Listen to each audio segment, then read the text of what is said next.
There's something about October that makes the world feel like it's holding its breath. The air gets sharp. The trees bleed red and gold. Shadows stretch longer than they should. And somewhere in the back of your mind, that ancient animal part of your brain, something whispers, "Be careful." Most people brush it off. They carve pumpkins. They hand out candy. They stream horror movies from the safety of their couch and tell themselves the monsters aren't real. But I'm here to tell you 3 stories from 3 different Octobers in my life. Stories that happened in broad daylight, in familiar places with real people. Or at least, people I thought I knew were just people. By the time you finish reading this, you're going to double-check your locks tonight. You're going to look twice at the shadows in your backyard. And you're going to think very carefully before you ever wander somewhere you're not supposed to be. Because the scariest thing I've learned about October, the monsters don't wait for Halloween. They're already out there, watching, waiting, smiling, and sometimes, God help you, that they look right at you. The figure in the basement. The seasonal job. Nobody warned me about. I want you to picture the kind of October that feels almost too perfect. The kind where the air smells like bonfire smoke and cinnamon. Where every house on the block has already gone full Halloween. Fake cobwebs in the hedges, inflatable skeletons on the front porch, jack-o'-lanterns flickering in every window. Now, picture yourself working a retail job in the middle of all of it. That was me. The October of 2016. I was 20 years old, broke between semesters and desperate enough to take a seasonal position at one of those big Halloween supply stores. The kind that pops up every September and disappears the moment November 1st hits. The store I worked at was a permanent location, though, not a pop-up. It had been there for years, anchored in a strip mall just off the highway on the east side of Columbus, Ohio. The kind of strip mall that's somehow always half empty no matter what year it is. The job paid just above minimum wage. I knew going in that it was going to be chaos. Halloween retail is exactly what it sounds like. Non-stop, understaffed, and absolutely relentless from mid-September all the way through October the 31st. What I didn't know was that the store extended its weeknight closing hours to 11 p.m. for the final month before Halloween. My shift ran from 5 p.m. to close, 5 nights a week. I had morning classes, so they stuck me with nights. Fine by me. I've always been a night owl. The store itself was massive on the inside, floor-to-ceiling shelving units packed with every Halloween decoration imaginable. Aisles dedicated entirely to costumes, superhero costumes, horror character costumes, couples costumes, kids costumes, even costumes for dogs. The costume section alone took up half the store, and behind it, accessible through a heavy door, was the upstairs costume storage room. That room connected directly to a staircase that led down to the basement. The basement was where all the overflow inventory lived. Extra boxes, backup stock, seasonal shipments that hadn't been sorted yet. It was a big, open, rectangular space with a large metal shelving unit running down the center, dividing the room roughly in half. Not glamorous, not scary. Just a basement full of cardboard boxes and the faint smell of old plastic packaging. At least, that's what it was supposed to be. My first few weeks on the job were fine. Hectic. Sure, the store was slammed every single evening from the moment I clocked in until about 9 p.m. After that, things settled. By 10 p.m. on weeknights, the store was nearly empty. Most of the serious Halloween shoppers had already gotten what they needed, and the stragglers by that point were either last-minute indecisive types or teenagers just hanging around killing time. My job during the rush hours was what management called a costume runner. Customers would tell a floor associate what they wanted to try on. The associate would radio it in on the walkie-talkie system, and I'd go pull the right costume in the right size from the storage room and bring it out. It kept me moving constantly. In a single shift, I probably walked 3 or 4 miles without ever leaving the building. Once the rush died down, usually around 9:30 or so, my job shifted to restocking and organizing.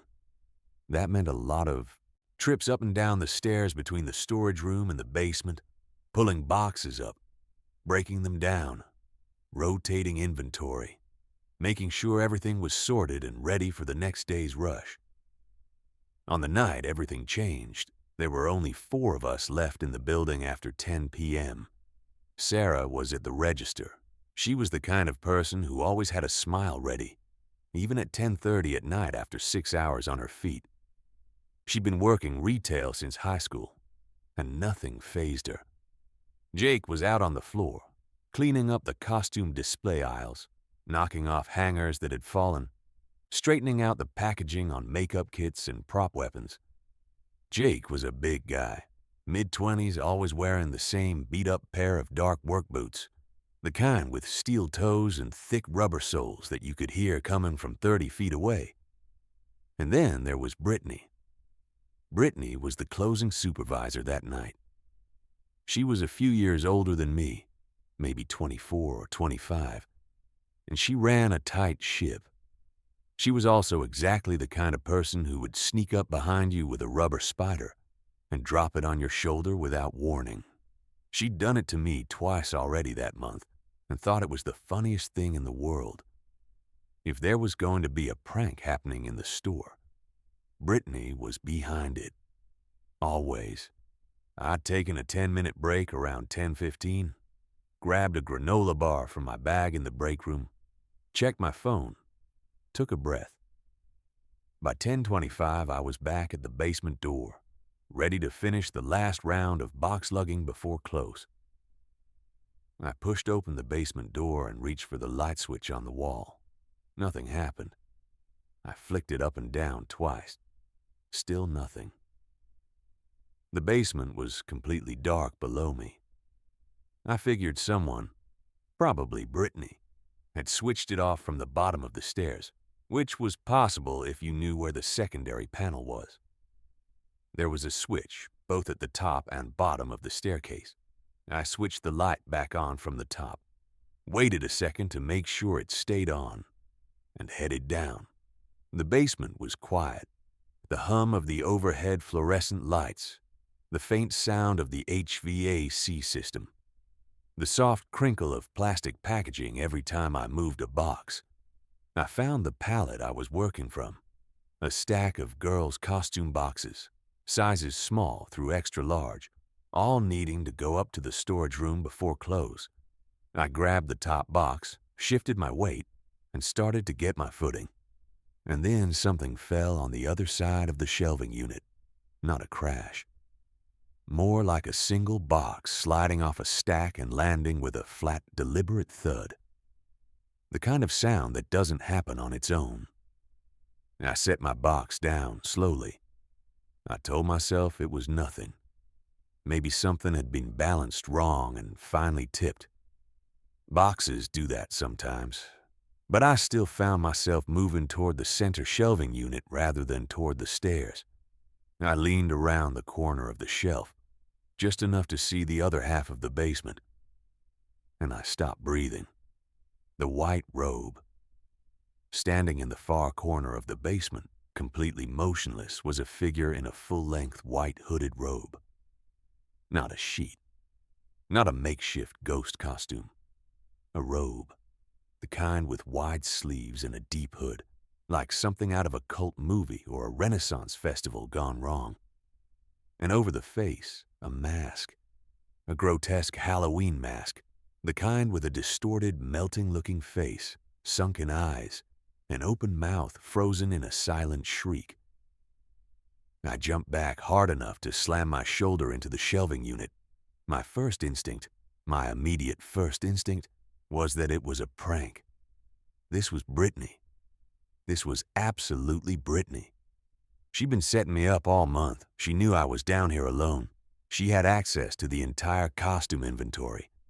and pulling something like this was completely within her playbook. I pressed a hand to my chest, took a breath, and said, "Okay, you got me." Very funny. The figure didn't respond. Not a laugh, not a movement, not a word. Just that mask facing me from across the room. Just that robe, completely still. "Seriously," I said louder this time. "You got me, come on." Still nothing. But then, slowly, almost imperceptibly, the figure tilted its head to the side, just slightly. The way a dog does when it hears an unfamiliar sound, the way something does when it's studying you. My skin went cold. I told myself it was still Brittany. Just committing to the bit. Still messing with me. But something in my chest had shifted from amusement to unease, and I couldn't quite push it back down. I started walking toward the figure. "All right, I'm coming to take the mask off." It stepped backward, not fast, not panicked, just a single, smooth, deliberate step backward, maintaining the exact same distance between us. I stopped, and that's when I looked down. Underneath the white robe, I could see the shoes. Heavy, dark work boots, thick rubber soles, steel toe caps, the laces still undone at the top two eyelets. Jake's boots. Except I knew that Jake's boots made noise. Loud, distinct, unmistakable noise. Every time Jake walked anywhere in that store, you heard him coming. I had never once heard those boots on the basement stairs tonight. And more importantly, those boots were completely clean. Jake's boots were always scuffed, always dirty. He'd been wearing them for years and they looked like it. These boots were dirty, yes, but differently dirty. Caked with a different kind of grime. Mud, maybe, or soil. The kind of dirt you picked up outside, not inside a retail stockroom. I turned around and walked back to the stairs. Calmly, deliberately. Not running. I didn't want whoever this was to know I was scared. Didn't want to give them the satisfaction. Didn't want to do anything that might escalate the situation. I got to the top of the stairs. I closed the basement door. I walked, not ran, walked, out to the sales floor. Brittany was standing by the register talking to Sarah. I came up alongside them and said as casually as I could manage, "Hey, where's Jake right now?" From somewhere behind me in the next aisle over, Jake's voice came back clear as a bell. "I'm right here. What's up?" What the camera didn't catch. The next 10 minutes happened very fast. I told Brittany quietly that there was someone in the basement wearing a costume who did not work there. I watched her expression cycle through skepticism, then concern, then something harder and more decisive. She pulled Jake off the floor. All three of us went back to the basement door. Brittany pushed it open. The lights were still on. The basement looked exactly as I'd left it. Boxes in neat stacks. The shelf in the center. The concrete floor. No figure. No white robe. No mask. We searched every corner of that basement in about 4 minutes flat. Nothing. Nobody. Just boxes and fluorescent light, and the faint smell of cardboard. Jake pointed out the back exit, a heavy exterior door at the far end of the upstairs storage room, used for receiving truck shipments. It was closed, but not locked. It was possible someone could have gone up the other staircase from the basement while I was walking out, slipped through the costume storage room, and exited through that door. Brittany fast-forwarded through the security footage from the past hour. The camera in the costume storage room showed the door, the shelves, and me, going in and out several times. Nobody else entered or exited through the main door during that window. But there was no camera in the basement itself, and no camera covering the interior of the storage room, only the doorway. I went back down. I know. But it was my job, and we were 20 minutes from close, and the boxes weren't going to move themselves. Brittany said she'd keep the door open and check on me every few minutes. I appreciated it more than I let on. I grabbed the box of girls' costumes, got it to the foot of the stairs, started up. And then I heard it, a sound so quiet, I almost convinced myself I'd imagined it. The soft, plasticky rustle of a thin bag being slowly compressed, like someone shifting their weight onto a piece of packaging on the floor. I didn't stay to confirm it. I got the box up the stairs, dropped it in the storage room, and went straight to the basement door to shut the light off before close. I stood at the top of the stairs, reached for the light switch, and looked down. At the bottom of the staircase, standing completely still, looking directly up at me, was the figure in the white robe. The mask was gone. I was looking at a man's face. Young, maybe late 20s, early 30s. Pale, dark circles under his eyes. His hair was unkempt, hanging slightly forward over his forehead. And he was smiling, not a nervous smile, not a caught-in-the-act embarrassed smile.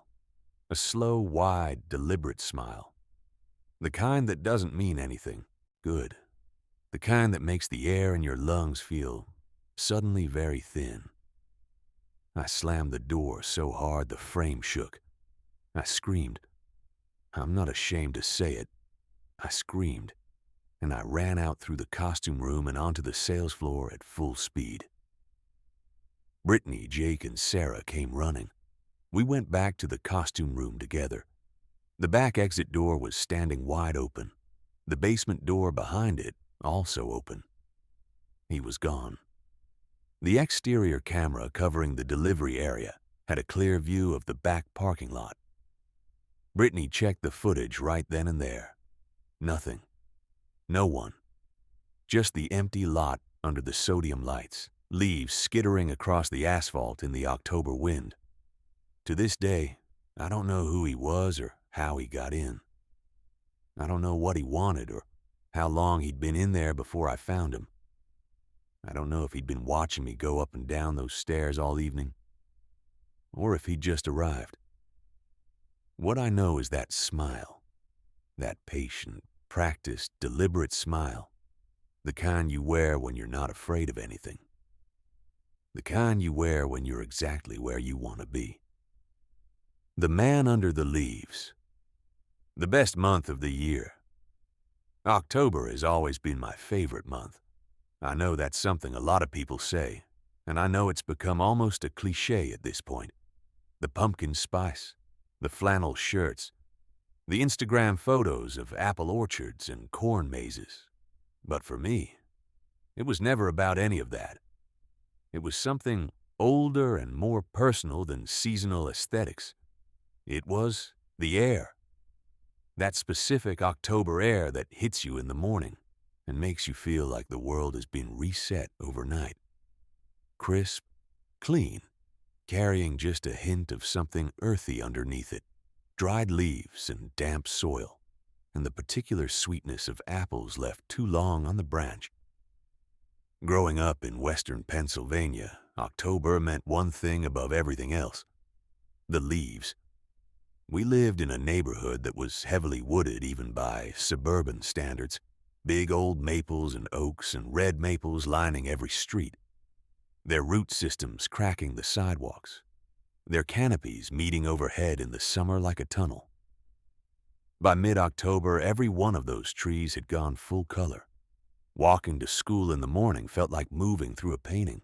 And by the last 2 weeks of October, they'd all come down at once.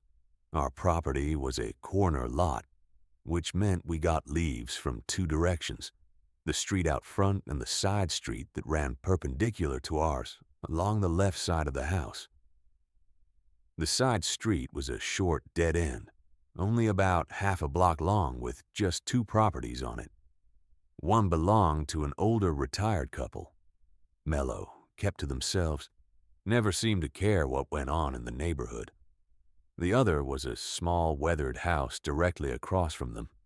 set back slightly from the street with overgrown hedges along the front and a lawn that was never quite mowed. We'd lived next to that dead end for years, but I couldn't tell you a single thing about whoever lived in that house. I had never once seen anyone come or go from it. What I could tell you was that the dead end was our territory. My two best friends growing up were Connor and Tyler. We'd been inseparable since second grade, and from the time we were about 9 until we were 12 or 13, the autumn leaf pile was our sacred ritual. Every October, we'd spend at least one Saturday raking the entire corner lot, my yard, the strips of grass along both sidewalks, the little section of the dead end that nobody else bothered with, and pile it all into the biggest, deepest mound of leaves we could build. Then we'd wrestle in it. We called our matches the triple threat. We had entrance music we'd hum on the way out the door. We had finishing moves and catchphrases. We took it extremely seriously in the way that only 9-year-old boys can take a backyard wrestling match in a pile of leaves seriously. The October I'm going to tell you about, Connor and Tyler had come over on a Saturday afternoon to help with the raking. I was 10, maybe 11. It was one of those years, somewhere in that window. The sky was that specific shade of October overcast, not threatening, just a heavy gray blanket of cloud that made the orange and red of the remaining leaves look even brighter by contrast. The wind kept picking up in gusts, which was both helping and hindering us, scattering the leaves we'd just raked, but also blowing new ones down from the trees faster than we could have gathered them by hand. By late afternoon, we'd built a pile that was easily 3 feet deep and probably 10 feet across. The kind of leaf pile that looks physically impossible to have come from just 3 kids with rakes.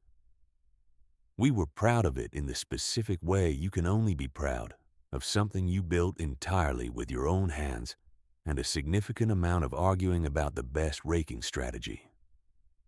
We spent the better part of an hour in the triple threat. Then we went inside.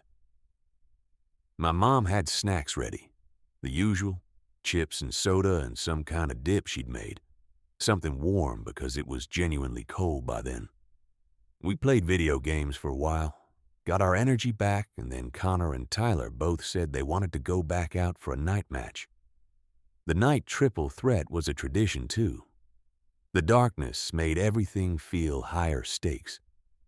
The streetlight at the end of the dead end threw just enough orange-yellow light across the side of our property to see by, which made it feel dramatic in exactly the right way. So we went back out. Something under the leaves. It was fully dark when we got outside, past 7 p.m., probably closer to 7:30. The temperature had dropped another 10 degrees since we'd come in, and the wind had picked up further, blowing steadily now rather than in gusts, with that low sound it makes when it moves through bare branches.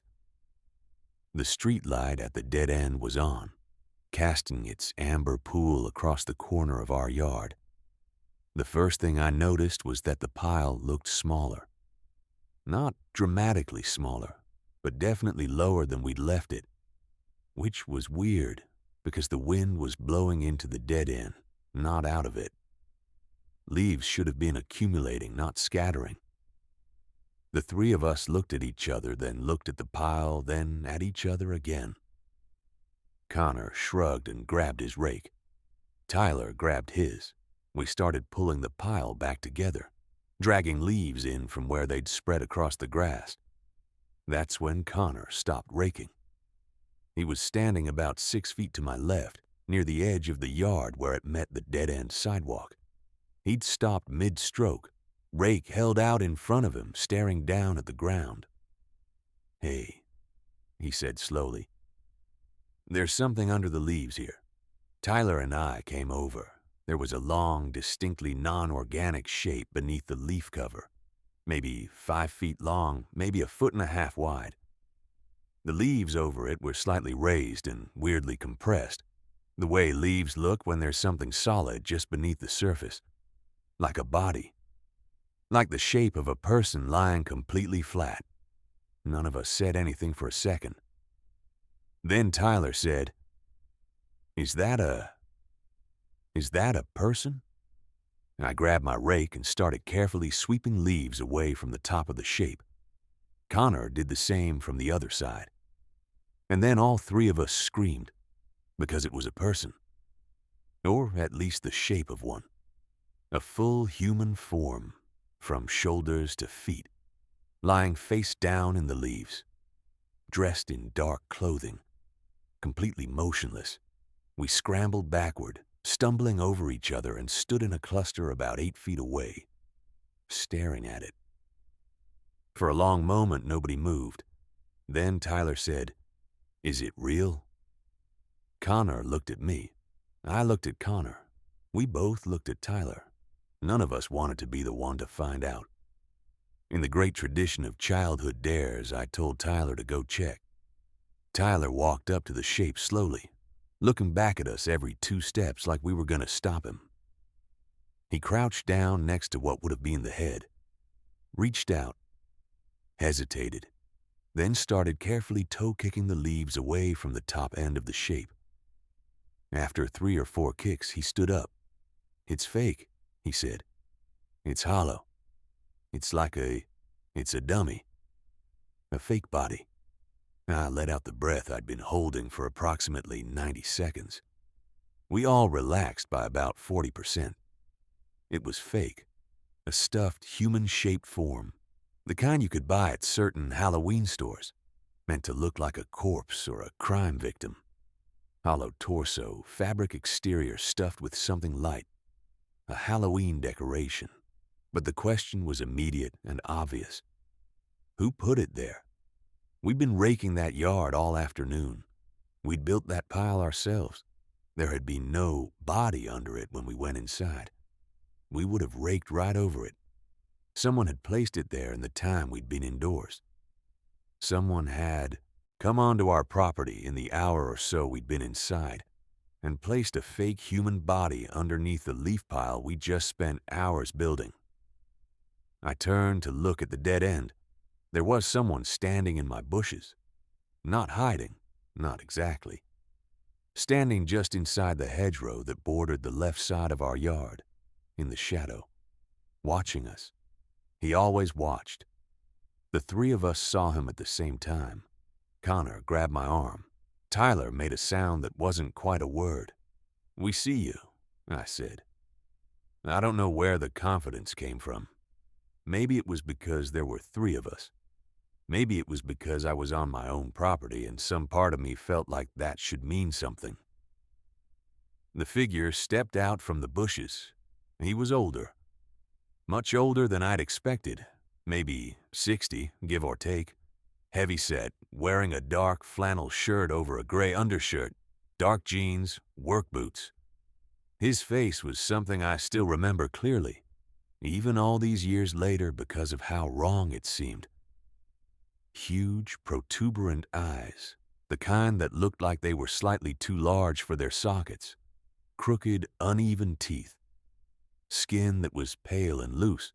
His breathing was audible from where we stood. A heavy, wet, almost labored sound. He started laughing. Not a normal laugh, a high, wheezing, delighted cackle. The kind that seems completely disconnected from the polite social awareness that usually controls when and how adults laugh in front of children. "Got you guys so good," he said. He was grinning hugely. "Saw your faces. Priceless. Absolutely priceless." None of us said anything. "I always watch you boys play in the leaves," he continued, still grinning. "Saw you come in. Figured I'd set something up for when you came back out. I always watch you play in the leaves." The words landed differently than he meant them to. He was saying it proudly, like it was a charming thing, the way a neighbor might say, "I love hearing you kids play. It reminds me of when mine were young." But what it actually meant was that he had been watching us, regularly. For how long I had no idea, without us knowing. Without our parents knowing. Connor, who was always the most socially graceful of the three of us, managed a weak, "Oh, ha, yeah, you really got us." I didn't say anything. I just said, "Come on, let's go inside." And the three of us walked toward the front door. We told my dad. He went outside immediately. The man was gone. He'd taken the fake body with him. My dad walked the entire perimeter of our yard and checked the dead end and found nothing. We went back inside, played video games. Connor and Tyler agreed, without any of us having to say it explicitly, that the man was deeply and fundamentally wrong. They left around 9. I went to my room. I left my window cracked, the way I always did in October. I liked the cold air.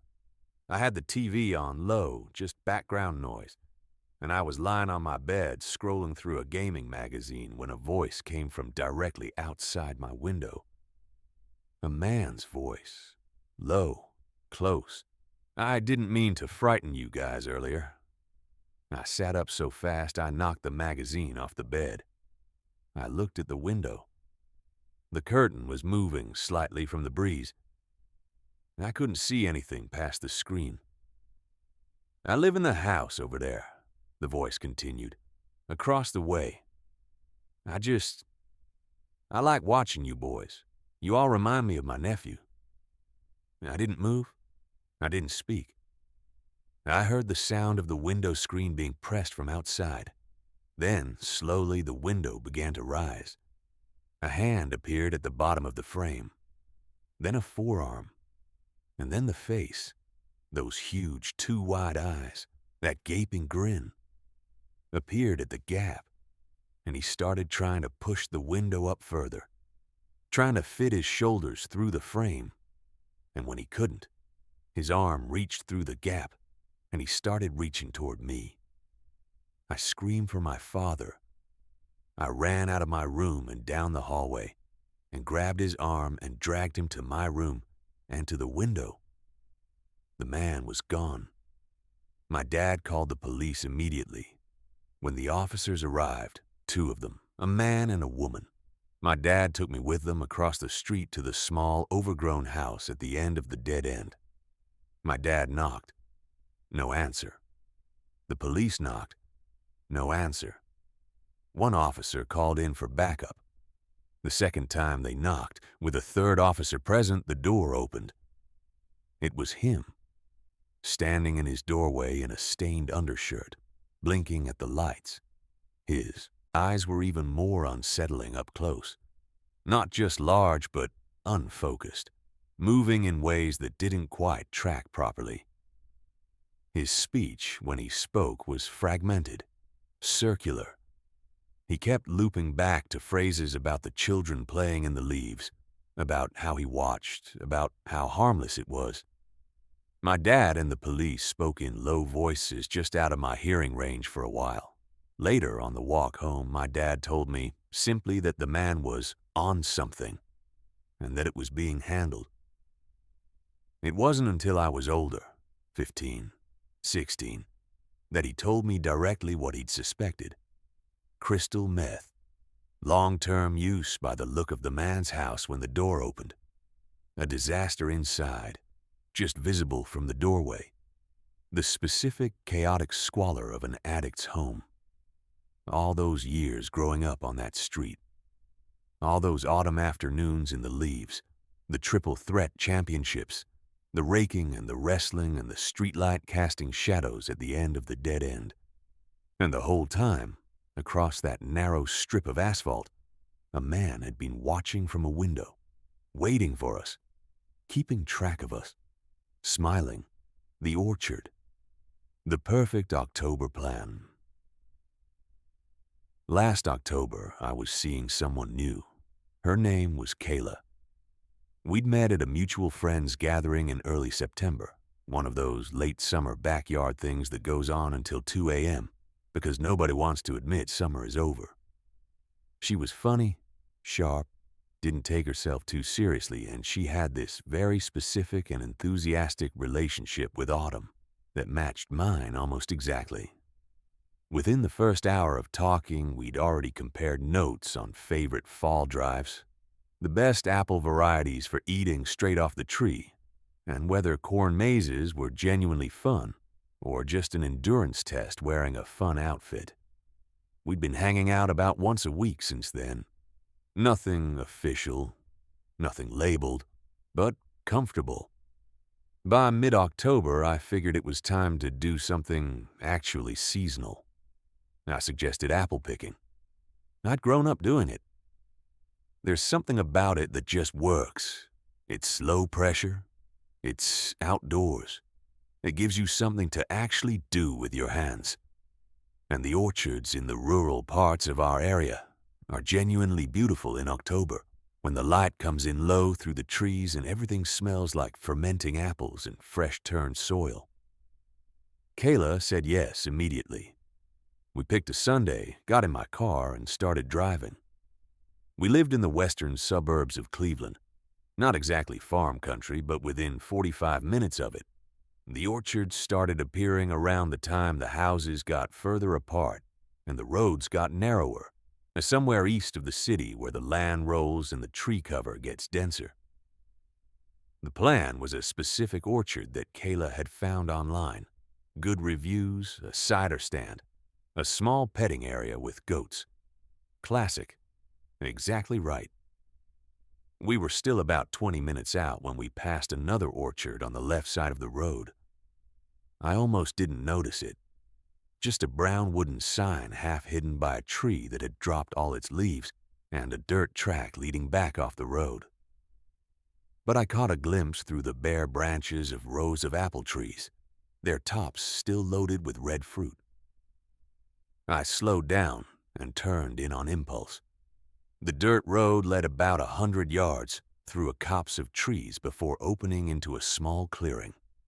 There was a low wooden structure at one end, a farmhouse, or what had once been a farmhouse. The paint was peeling in long strips. The porch had a piece of lattice hanging loose at one end. Several windows on the upper floor were dark. The grass around the house had gone completely to seed. There was no car in the driveway, no sign at the entrance, no stand, no signage, no anything indicating this was a place of business. Kayla looked at me. I looked at the farmhouse. "I think it might just be someone's property," she said.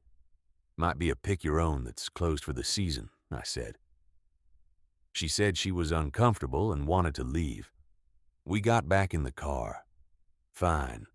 We continued on to the original destination, which, when we arrived, had a close sign on the little wooden stand and 0 people anywhere on the property. I sat in the parking lot for a moment looking at the sign, and then I had what I can only describe, in retrospect, as a genuinely terrible idea.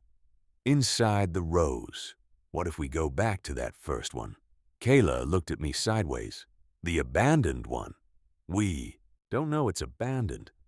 The trees were loaded with apples, and we'd have the whole place to ourselves. She thought about it for longer than I probably deserved, and eventually said, "Fine. But if it's creepy, we leave immediately." We drove back. I found a flat stretch of grass on the shoulder of the road near the tree line, just before the dirt track, and parked there. We grabbed the empty grocery bags we'd brought and picked our way through the leaves to the wooden fence that ran along the property edge. It was a low fence, maybe 3 feet high. Old split rails, easy to step over. We climbed over and moved into the first row of trees. Inside the orchard, the sound changed. The wind died down. The ambient noise of the road disappeared. It was quiet in a specific, dense way. The kind of quiet that only happens when you're surrounded by trees, where sound gets absorbed rather than reflected. The grass between the rows was tall, coming up past our ankles, heavy with moisture from the morning's dew. The apples hanging from the lower branches were mostly past prime, a little overripe, some beginning to spot, but further in, the higher branches still had good fruit. We moved slowly down the first row, filling our bags. Kayla found a cluster of small, hard green apples that she insisted were perfect. I found a low-hanging branch with 3 enormous red ones and felt disproportionately proud about it. We'd been in there maybe 20 minutes when I made a mistake. I'd been carrying an apple in my throwing hand, tossing it up and catching it, and I decided, for reasons I genuinely cannot explain, to fake a throw at Kayla. Not throw it at her. Just wind up and stop. She screamed and bolted. I was laughing. She was not. She cut through a gap between 2 trees and disappeared into the next row, yelling that she was going to stay over there, and I could stay over here. And we were done. I kept laughing, which did not help. I apologized, still laughing, and said I'd stop and come find her. The laughter faded pretty quickly once she stopped answering. Kayla? Nothing. I'm sorry, I'm actually sorry, come on. Still nothing. I moved through the gap between the trees, looked left and right down the row. Empty. Kayla, seriously? An apple hit the ground 3 feet to my left. I turned. Nothing in the row to my left. Another apple hit the ground, closer this time, rolling into the grass at my feet. I said I was sorry. I moved toward where the apples had come from, cutting through a gap to the next row. Empty. I moved through 2 more rows, looking down each one as I passed. And then I looked left down the 5th row, and I stopped. The sun. He was standing perfectly still in the center of the row, maybe 40 feet away. Young, late teens, maybe 19 or 20. Lean, with long dark hair that came down past his collar, pushed back loosely behind his ears. He was wearing a faded brown canvas jacket over a dark shirt and dark jeans that disappeared into the tall grass. His hands were at his sides. He was looking directly at me, and he was smiling, not the smile of someone who'd been startled by a stranger on their property. Not the smile of someone with a funny story about trespassers. A still, fixed, deliberate smile. The kind that doesn't change. The kind that doesn't communicate warmth at all. But something else entirely. Something patient. Something that had been waiting. I held his gaze for about 1 second. Then I turned and moved through the trees in the opposite direction fast. I wasn't running, but I was moving with intent, cutting through row after row, not looking back. My phone buzzed in my pocket. I picked up immediately. Kayla's voice was low and rapid, the specific register of someone trying not to be heard. "There's a guy following me," she said. "He's been in the last 3 rows. I tried talking to him and he just stared at me. He looks like he wants to—" She stopped herself. "I need to leave." "Where are you?" "Meet me at the car," I said. "Move now." I ran. The fence was easy to clear. I was through it and back to the car in under 2 minutes. Kayla arrived 30 seconds after me, breathing hard, bag of apples still somehow in her hand. We got in. I started the engine. "There," Kayla said, pointing through the windshield. I looked up. At the edge of the tree line, about 60 feet ahead of us, he was standing at the boundary of the orchard, half behind one of the apple trees, half exposed, 1 arm, 1 leg, half his face visible in the gap, just standing there, watching us leave. That expression unchanged. I did a 3-point turn on the grass and got us back onto the road. Neither of us spoke for a while. 3 miles down the road, there was a farm stand on the shoulder, a wooden table under a canopy, 2 women selling late-season produce. We stopped. I don't know entirely why I stopped. We'd just been chased out of an orchard. Neither of us was particularly hungry, but I think I needed to be somewhere normal for a minute, somewhere with other people in it. We picked up some apples, some late-season strawberries. I paid. The two women were chatty, friendly, the specific warmth of people who'd been outside all day, doing something they genuinely didn't mind doing. I asked them as casually as I could manage, "Hey, do you know anything about that orchard about 3 miles back? The one with the old farmhouse?" The two women looked at each other. One of them, older, heavy-set, gray-streaked hair in a braid, shook her head slowly. "Nobody should go near that property," she said. The other woman set down the bag she'd been folding. "The owner's son," she said. "He killed his girlfriend. A few years back, they found her body in the woods at the edge of that property." The older woman continued, "The father still owns the orchard. He comes by sometimes, but mostly he stays away. He never cooperated with the police." She paused. "The son was never found." "The son was never found. I told them we'd just come from there. I told them there'd been a young man in the orchard who'd followed us through the rows and never spoke." Both women went quiet. "You need to call the police," the older one said. She wasn't dramatic about it, just flat, certain like it was an obvious logistical fact. "Right now. Today. You need to tell them what you saw." We drove the rest of the way home almost completely in silence.